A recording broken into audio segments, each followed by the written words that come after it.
guys, welcome back to my channel. வீடியோக்குள்ள போறதுக்கு முன்னாடி மறக்காம இந்த வீடியோக்கு ஒரு லைக் போட்டுருங்க. லாஸ்ட் பார்ட்டில் நம்ம சனமை காப்பாற்றி ஹீரோவும் மருந்து போட்டு விட்டுட்டு இருக்கான். அப்போ தான் அவளும் கண்ணு முழிச்சு பார்க்குறா. எழுந்திரிச்ச உடனே கேட்குறான், நீ யார், உன் பேர் என்ன, உன்னை எதுக்காக அவங்க துரத்திட்டு வந்தாங்க அப்படின்னு கேட்டால், எனக்கு தெரியல, எனக்கு எதுவுமே ஞாபகத்தில் இல்லை, எல்லாமே மறந்து பிடிச்சி, நான் யார் எங்கேருந்து வந்தேன் அப்படிங்கிற எதுவுமே எனக்கு ஞாபகம் இல்லை. அப்போ தான் அவங்க எல்லாருமே என்னை துரத்திட்டு வந்தாங்க. நல்ல நேரத்துக்கு நான் உங்களை பார்த்தேன், நீங்கள் என்னை வந்து காப்பாற்றிட்டீங்க. நீங்கள் என்னோட புருஷனா, நீங்கள் என்னோட புருஷங்கிறது கூட எனக்கு ஞாபகம் இல்லை, நீங்கள் சொல்லி தான் என்னோட பேர் ஜன்னத்துங்கிறதே எனக்கு தெரியுது அப்படிங்கிற மாதிரிலாம் சொல்லிட்டு இருக்கா. இவனுக்கு ஒன்றுமே புரியல. நான் இவளை காப்பாற்றுறதுக்காக தானே அவங்கக்கிட்ட அப்படி போய் சொன்னேன், ஆனால் இவள் அப்படியே முழுசாக அதை நம்ப ஆரம்பிச்சிட்டாலே அப்படிங்கிற மாதிரி பார்த்துட்ருக்கான். எனக்கு பயங்கரமாக பசிக்குது அப்படின்னு சொன்னதும் இவன் உடனே மேகிலாம் செஞ்சு அவளுக்கு கொடுத்துட்ருக்கான். அப்போ கூட அவள் கேட்குறா, நீங்கள் என்னோட புருஷன்னு நீங்கள் சொல்கிறீங்க, அதுவே எனக்கு இப்போ தான் தெரியுது, ஆனால் என்னோட புருஷனோட பேர் என்னன்னு கூட எனக்கு தெரியாது. இந்த மாதிரிலாம் ஒரு பொண்டாட்டி இருக்க மாட்டாள், ஆனால் எனக்கு எதுவுமே ஞாபகத்தில் இல்லை, உங்களோட பேர் என்ன அப்படின்னு கேட்டதும் அவனும் சொல்கிறான், என்னோட பேர் ஷாத் அஃப்தப் கான்னு சொல்கிறான். அப்படியா, உங்கள் பேர் ஷாதா, என் பேர் ஜன்னத், ஷாத் ஜன்னத், நல்லா இருக்குல்ல பேர் அப்படிங்கிற மாதிரிலாம் சொல்லிட்டு அவனோட தோளில் சாஞ்சிக்கிறா. முழுசாவே அவனை புருஷனாவே இவ ஏற்றுக்கிட்டா போல. அவனுக்கு என்ன சொல்கிறதுனே தெரியல. சரி வா போகலாம் அப்படிங்கிற மாதிரி சொல்லிட்டு அவளை கூட்டிகிட்டு ஒரு இடத்துக்கு போயிட்டான். அங்கே போயிட்டு இவனுக்கு மேலே இருக்கிற அதிகாரிக்கிட்ட ஃபோன் பண்ணி, இந்த மாதிரி அந்த சசிகா தான் என்னோட ஃப்ரெண்டை கொலை பண்ணான் அப்படின்னு சொன்னால் அவங்க யாரும் அதை நம்ப தயாராகவே இல்லை. அவன் உயிரோடு தான் இருக்காங்கிறத நீ மட்டும் தான் நம்புற, அதுக்கு என்ன ப்ரூஃப் இருக்குது அப்படிங்கிற மாதிரி கேட்டுட்டு ஃபோனை வச்சிடுறாரு. இவனுக்கா என்ன பண்ணுறதுனே தெரியல. அதனால ஃபோனில் வந்து அவனும் அவனோட ஃப்ரெண்டும் இருக்கிற ஃபோட்டோ வச்சு பார்த்துட்டு அழுதுட்டு இருக்கான். இதை நம்ம ஹீரோயினி தூரத்துல இருந்து பார்த்துடுறா. அவ வந்து பார்த்துட்டு, இந்த ஃபோட்டோவில் இருக்கிறவரை உங்களுக்கு தெரியுமா, இவரை நான் பார்த்துருக்கேன் அப்படின்னு சொல்கிறா. உடனே இவனுக்கா பயங்கரமான ஷாக்காக இருக்குது. என்ன சொல்கிற நீ, இவனை நீ பார்த்துருக்கியா, எங்கே பார்த்த அப்படின்னு கேட்டால், இவரை ஒரு ஆள் கொலை பண்ணானா அதை என் கண்ணால் பார்த்தேன்னு சொல்கிறா. அப்படியா, அந்த ஆள் உனக்கு யாருன்னு தெரியுமா, கொலை பண்ணவன் யாருன்னு உனக்கு ஞாபகம் இருக்கா அப்படின்னு கேட்டால், இல்லை எனக்கு எதுவுமே ஞாபகம் இல்லை, ஆனால் ஒரு விஷயம், அவனோட கையில் வந்து 4 விரல் தான் இருக்குது, ஒரு விரல் இல்லை அப்படிங்கிற மாதிரி சொல்லிட்டு இருக்கா. ஸோ இதை பார்த்துட்டு இவன் கன்ஃபார்ம் பண்ணிடுறான், சசி கபூருக்கும் 4 விரல் தானே இருக்கும், அவனுக்கு ஒரு விரல் இருக்காது அப்படின்னா இவன் சசி கபூரை தான் பார்த்துருக்கா அப்படிங்கிற மாதிரி யோசிச்சுட்டு, சரி அவனை நீ பாத்தியா, அந்த கொலகாரனோட முகத்தை நீ பாத்தியா அப்படின்னு கேட்டா, எனக்கு எதுவுமே ஞாபகம் இல்லை, எனக்கு பயங்கரமாக தலைவலிக்குது அப்படிங்கிற மாதிரி சொல்லிடுறா. ஸோ அதனால அவனும் அதுக்கு மேலே அவகிட்ட எதுவும் கேட்கல. அப்படியே கட் பண்ணால் இந்த பக்கம் நம்ம ஆகில தான் காட்டுறாங்க. அவன் சனமை நினச்சி கவலைப்பட்டுட்டு இருந்தா. அப்போ இவனுக்கு ஒரு மெசேஜ் வருது. நம்ம சனமோட ஃபோட்டோ போட்டு, நீ இவளை தேடுறதை இதோட நிறுத்திக்க, ஒருவேளை நீ அவளை தேடி கண்டுபிடிக்கணும்னு நினச்சேன்னா நான் அவளை உயிரோடவே விட மாட்டேன், அவளை நான் கொலை பண்ணிடுவேன் அப்படிங்கிற மாதிரி மிரட்டி மெசேஜ் வந்திருக்கு.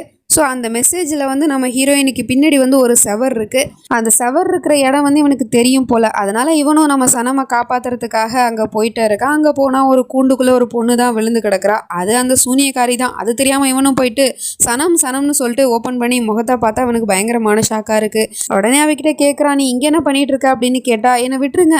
உடனே அவகிட்ட கேட்குறான், நீ இங்கே என்ன பண்ணிட்டு இருக்க அப்படின்னு கேட்டால், அவ்வளோ பயந்து போன மாதிரி, தலையிலலாம் அடிபட்டுருக்கு, என்னை விட்டுருங்க, என்னை எதுவும் பண்ணிடாதீங்க, என் வயிற்றுல குழந்தை வளருது, ஆகில பழி வாங்கணும் அப்படிங்கிறதுக்காக என்னோட குழந்தைய நீங்கள் சாகடிச்சிடாதீங்க, ப்ளீஸ் என்னை விட்டுருங்க அப்படிங்கிற மாதிரி சொல்லிட்டு கெஞ்சிட்டு இருக்கா. அதுக்கப்புறமா தான் இவன் சொல்கிறான், நான் ஆகில் வந்திருக்கேன் அப்படிங்கிற மாதிரி சொல்லிட்டு. உடனே இவளும் அவனை கட்டி பிடிச்சிட்டு, வந்துட்டீங்களா ஆகில் அப்படிங்கிற மாதிரி சொல்லிட்டு வில்லத்தனமாக சிரிச்சிட்டு இருக்கா. ஆக்சுவலி இது எல்லாமே இவளோட பிளான் தான். தன்னைத்தானே தான் அவள் அடிச்சுக்கிட்டு இப்படி காயமாக்கிக்கிட்டா.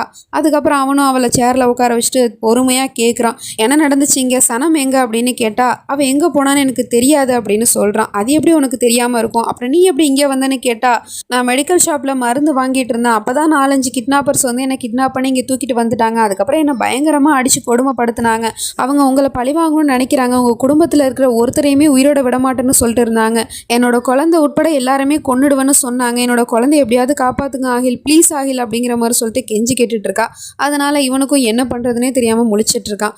ஆனால் சனம் எங்கே போனா அப்படிங்கிற கவலை அவனுக்கு பயங்கரமாகவே இருக்குது. அதனால சனம் எங்கே கூட்டிகிட்டு போனாங்கன்னு உனக்கு தெரியுமான்னு கேட்டால், அவங்க சனமை கொண்டுட்டதாக பேசிகிட்டு இருந்தாங்க, மற்றபடி எனக்கு எதுவும் தெரியாது அப்படிங்கிற மாதிரி சொல்லிட்டு இருக்கா. இதெல்லாம் வேணும்னே தான் சொல்லிட்டு இருக்கா. ஆனால் அவனுக்கோ பயங்கரமான ஷாக்காக இருக்குது. சனம் செத்துட்டாளா அப்படிங்கிற மாதிரி சொல்லிட்டு ஷாக்கிங்கோட பார்த்துட்டு இருக்கான். இப்போ இவ வேற வந்துட்டு என்னோட குழந்தைய எப்படியாவது காப்பாற்றுங்க ஆகில் அப்படிங்கிற மாதிரி சொன்னதும் திரும்ப அவளை வீட்டுக்கு அழைச்சிட்டு வந்துட்டான். எல்லாமே இவளோட பிளானு தான். நான் தான் சொன்னேன்ல இந்த வீட்டுக்கு கண்டிப்பாக திரும்ப வருவேன்னு. இப்போ பார்த்தீங்களா, நீங்களே என்னை கூட்டிகிட்டு வந்துட்டீங்க பார்த்தீங்களா அப்படிங்கிற மாதிரி சொல்லிட்டே வந்துட்டு இருக்கா. அதே சமயம் அந்த பக்கம் நம்ம சனமையுமே நம்ம செகண்ட் ஹீரோ வந்துட்டு கூட்டிகிட்டு வரான் அவனோட வீட்டுக்கு. இது யாரோட வீடுன்னு கேட்குறா. என்னோட வீடு தான்னு சொல்கிறான். அப்படின்னா இது நம்மளோட வீடா, வாங்க போகலாம் அப்படிங்கிற மாதிரி சொல்லிட்டு இந்த பக்கம் இவன் வந்து நம்ம ஹீரோயினியை அவனோட வீட்டுக்கு கூட்டிகிட்டு போயிட்டு இருக்கான். அந்த பக்கம் ஆகிலும் சூனியக்காரியை வீட்டுக்கு கூட்டிகிட்டு வந்துட்டான். அதுவும் அவளுக்காக இல்லை, வயிற்றில் வந்து ஒரு குழந்தை வளருது இல்லையா, அந்த குழந்தைக்காக தான் இப்போ கூட்டிகிட்டு வந்திருக்கான். உன் குழந்தைக்கு ஆபத்து இருக்குங்கிறதுனால தான் நான் இந்த வீட்டுக்கு உன்னை கூட்டிகிட்டு வந்தேன். டெலிவரி வரைக்கும் வேணா நீ இந்த வீட்டில் இரு, டெலிவரி முடிஞ்சதுக்கப்புறம் நீ இந்த வீட்டை விட்டே போயிடணும் அப்படிங்கிற மாதிரி சொல்லிட்டு என்னோட சனம் கண்டிப்பாக சாக மாட்டா, அவள் உயிரோடு தான் இருக்காங்கிற நம்பிக்கை எனக்கு இருக்குது, கண்டிப்பாக அவள் என்னை தேடி வருவா, அப்படி இல்லைனா நானே என்னோட சனமை தேடி கண்டுபிடிப்பேன் அப்படிங்கிற மாதிரிலாம் சொல்லிட்டு போயிட்டே இருக்கான். இந்த பக்கம் நம்ம ஹீரோயினை ஒரு ரூமில் விட்டுட்டு நீ இங்கேயே படுத்து ரெஸ்ட் எடு, இந்த ரூமை விட்டு நீ வெளியே வரவே கூடாது அப்படிங்கிற மாதிரி சொல்லிட்டு அவன் இங்கே இருந்து போயிடுறான் ரெஸ்ட் எடுக்க சொல்லிட்டு. அதே சமயம் இந்த பக்கம் நம்ம ஆகிலுமே வந்துட்டு இவகிட்ட சொல்லிட்டே இருக்கான். இப்போ இவளோட வயிற்றுல குழந்தை வளருது இல்லையா, ஸோ அதனால் செக்கப்புக்கு போகணும், அப்பாயின்மெண்ட் போட்டுட்டேன், 10:30 மணிக்கு ரெடியாரு அப்படிங்கிற மாதிரி சொல்லிட்டு அவன் இங்கே இருந்து போயிடுறான். இவளுக்கு இது என்னடா புது பிரச்சனை அப்படிங்கிற மாதிரி இருக்குது. என் வயிற்றுல தான் குழந்தையே இல்லை, இப்போ டாக்டர் கிட்ட போனேன்னா அவங்க கண்டிப்பாக செக் பண்ணி பார்த்துட்டு உண்மையை சொல்லிடுவாங்க, அதுக்கப்புறம் நான் இந்த வீட்டை விட்டு நிரந்தரமாக போக வேண்டியதான், ஆகில என்ன ஒரே எதிரியாக வீட்டை விட்டு துரத்திடுவாரு அப்படிங்கிற மாதிரி சொல்லிட்டு பயந்துட்டு இருக்கா. நம்ம சனமும் நல்லா தூங்கிட்டு இருக்கா. அப்போ பார்த்தா திடீர்னு ஏதோ மேலத்தாலும் சத்தம் கேட்குற மாதிரி இருக்கு. உடனே அவளும் எழுந்திருச்சு ரூமை விட்டு வெளியே வந்து பார்க்குறா. பார்த்தா அங்கே ஃபங்க்ஷன் நடந்துக்கிட்டு இருக்கு. அதாவது நம்ம ஹீரோக்கு இன்றைக்கி தான் கல்யாணம், ஸோ அதனால் அங்கே ஆட்டம் பாட்டம் கொண்டாட்டம்னு பண்ணிகிட்டு இருக்காங்க. உடனே இவளும் போயிட்டு டான்ஸ் ஆடிக்கிட்டு இருக்கா அங்கே எல்லாருக்கு முன்னாடியும். அங்கே இருக்கிறவங்களுக்குலாம் இந்த பொண்ணு யார் புதுசாக இருக்காளே அப்படிங்கிற மாதிரி இருக்குது. நம்ம ஹீரோவோட ஆண்டி கூட கேட்குறாங்க. ஆண்டியோட பொண்ணை தான் நம்ம ஹீரோ வந்து கல்யாணம் பண்ணிக்க போகிறான். இந்த பொண்ணு யார் அப்படின்னு கேட்டால் தெரியல, ஷாதோட சொந்தக்கார பொண்ணாக இருக்கும் போல் அப்படிங்கிற மாதிரி சொல்லிட்டு போயிடுறாங்க. அதுக்கப்புறம் பார்த்தா நம்ம ஹீரோயினி டான்ஸ் எல்லாம் ஆடி முடிச்சுட்டு அங்க இருக்கிற பொண்ணுங்க கிட்டயும் என்ன ஃபங்க்ஷன் நடக்குது, இங்கே ஒரே வீடெல்லாம் டெக்கரேஷன் பண்ணி வச்சிருக்காங்களே அப்படின்னு கேட்டா, உங்களுக்கு தெரியாதா ஷாதோட ஆன்டி பொண்ணுக்கு கல்யாணம் அப்படிங்கிற மாதிரி சொல்லிட்டு அறகுறையா சொல்லிட்டு போயிடுறாங்க. உடனே அவளும் இந்த விஷயத்த காதுல வாங்கிட்டு ஷாதோட ஆன்டி பொண்ணுக்கு கல்யாணம், ஆனா இந்த விஷயத்தை பத்தி ஷாது என்கிட்ட எதுவுமே சொல்லலையே, சரி அந்த ஆண்டி எங்க இருக்காங்க அப்படின்னு கேட்டா அதுவும் அங்க இருக்காங்க அப்படிங்கிற மாதிரி சொல்லிட்டு கை காமிச்சிட்டு போயிடுறாங்க. அதுக்கப்புறம் நம்ம ஹீரோயினியும் போயிட்டு அந்த ஆண்டியை பார்க்கறதுக்காக போறான். அந்த ஆண்டி இவளை பார்த்துட்டு நீ ரொம்ப நல்லா டான்ஸ் ஆடினமா, அப்புறம் நீ என்ன இந்த ட்ரெஸ் போட்டிருக்க, கல்யாணத்துக்கு நேரம் ஆயிடுச்சுல, போயிட்டு நீ ட்ரெஸ்ஸை மாத்திட்டு வா அப்படின்னு சொன்னா ஆண்டி என்கிட்ட வேற ட்ரெஸ் இல்லை அப்படின்னு சொல்றா. அட கல்யாணக்கார வீட்டில் வேற ட்ரெஸ்ஸுக்கா பஞ்சம், இரு நான் உனக்கு போய் ட்ரெஸ் எடுத்துட்டு வரேன் அப்படின்னு சொல்லிட்டு அவங்க ஒரு ட்ரெஸ் எடுத்து இவகிட்ட கொடுத்து இதை போயிட்டு நீ சேஞ்ச் பண்ணிட்டு வாமா, எனக்கு நிறைய வேலை இருக்கு அப்படின்னு சொல்லிட்டு அவங்க இங்க இருந்து போயிடுறாங்க. அந்த ட்ரெஸ்ஸை வாங்கிட்டு கீழே வந்துட்டு இருக்கும் போது நம்ம ஹீரோவோட அப்பா மேலே போயிட்டு மோதிடுறா தெரியாமல். அவரும் இவளை பார்த்துட்டு யார் மணி புதுசாக இருக்கு அப்படின்னு கேட்டால் நான் ஷாதோட மனைவின்னு சொல்ல போகிறேன். அதுக்குள்ளே இதை நம்ம ஹீரோவும் பார்த்துட்டு அப்பா அப்படிங்கிற மாதிரி சொல்லிட்டு கத்திடுறான். அவன் இங்கேருந்து ஓடி வந்துட்டு ஆண்டி மெடிசன் கேட்டாங்கப்பா, போய் அதை போய் எடுத்து கொடுங்க அப்படிங்கிற மாதிரி சொல்லிட்டு அப்பாவை அனுப்பிச்சி வச்சுட்டு அதுக்கப்புறமா இவளை ரூமுக்கு இழுத்துட்டு வந்துட்டு நீ எதுக்காக ரூமை விட்டு வெளியே வந்த, உன்னை நான் ரூமில் தானே இருக்க சொன்னேன் அப்படிங்கிற மாதிரி திட்டி விட்டுட்டு இருக்கான். அட நம்ம வீட்டில் கல்யாணம் நடக்குது அப்படிங்கும்போது மருமக வெளியே தானே இருந்தாகணும், நான் தானே இந்த வீட்டோட மருமக அப்படிங்கிற மாதிரிலாம் பேசிகிட்டு இருக்கா. இவனுக்கும் ஒன்றுமே புரியல, என்ன சொல்கிறதுன்னு தெரியாமல் முழிச்சிட்டு இருக்கான். அப்புறம் நான் அவங்க மேலே கோவமாக இருக்கேன், இன்னைக்கு வந்து உங்கள் ஆண்டி பொண்ணுக்கு கல்யாணம் ஆச்சு, நீங்கள் என்கிட்ட ஒரு வார்த்தை கூட சொல்லலையே அப்படின்னு சொன்னால் கல்யாணம் யாரு கூட நடக்க போகுதுன்னு உனக்கு தெரியுமான்னு கேட்டால் தெரியாது அப்படின்னு சொல்கிறா. சரி உனக்கு தெரியாத வரைக்கும் ரொம்ப சந்தோஷம், நீ இங்கே இரு, தயவு செய்து வெளியே வந்துடாத அப்படிங்கிற மாதிரி சொல்லிட்டு அவன் இங்கே இருந்து போயிடுறான். ஆனால் இவ அதை பெருசாக கண்டுக்கிற மாதிரியே தெரியல.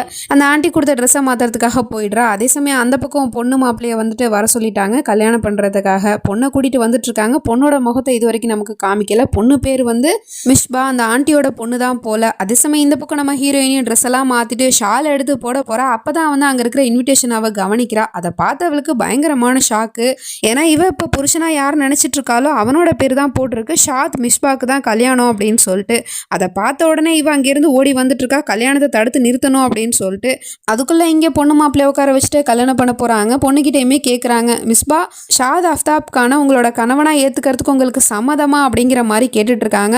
அந்த பொண்ணு சம்மதம்னு சொல்கிறதுக்குள்ள அங்கே நம்ம ஹீரோயினி ஓடி வந்துட்டு இந்த கல்யாணத்தை நிறுத்துங்க அப்படிங்கிற மாதிரி சொல்லிட்டு கத்திட்டு இருக்கா. அங்கே இருக்கிற எல்லாருக்குமே பயங்கரமான ஷாக்காக இருக்குது. ஹீரோக்கு இவையே இப்போ வெளியே வந்தா அப்படிங்கிற மாதிரி பார்த்துட்டு இருக்கான். அவளுமே சொல்றா இந்த கல்யாணம் நடக்கக்கூடாது, இதை இதோட நிறுத்துங்க அப்படிங்கிற மாதிரி சொல்லிட்டு. இதை கேட்டு அந்த கல்யாண பொண்ணு ஷாக் ஆகிட்டு அவளோட முகத்தை ஓப்பன் பண்ணி காட்டுறா. பார்த்த நமக்கு பயங்கரமான ஷாக்கு. ஏன்னா அது நம்ம நீலாம்பரி, அதாவது நீலாம்பரியோட பொண்ணு. அவ சாகிறதுக்கு முன்னாடி சொல்லிட்டு தானே இறந்தா என் பொண்ணு உங்க எல்லாரையும் பழி வாங்குறதுக்காக நிச்சயம் வருவா அப்படின்னு சொல்லிட்டு. ஆனா நமக்கு என்ன ஷாக்கிங்கான விஷயம் அப்படின்னா நம்ம ஹீரோயினி நாடு விட்டு நாடு வந்துட்டா பாகிஸ்தானுக்கு. அவளுக்கு பழசெல்லாம் மறந்து போச்சு. அப்படி இருக்க பட்சத்துக்கு இப்போ அதே நாட்டில் நீலாம்பரியோட பொண்ணு இருக்கா. இதெல்லவா ட்விஸ்ட் அப்படிங்கிற மாதிரி தான் இருக்கு. இதுக்கப்புறம் என்ன நடக்க போகுது அப்படிங்கிறதெல்லாம் நம்ம நெக்ஸ்ட் பார்ட்டில் தான் பார்த்து தெரிஞ்சுக்கணும். அது வரைக்கும் பை ஃப்ரெண்ட்ஸ்.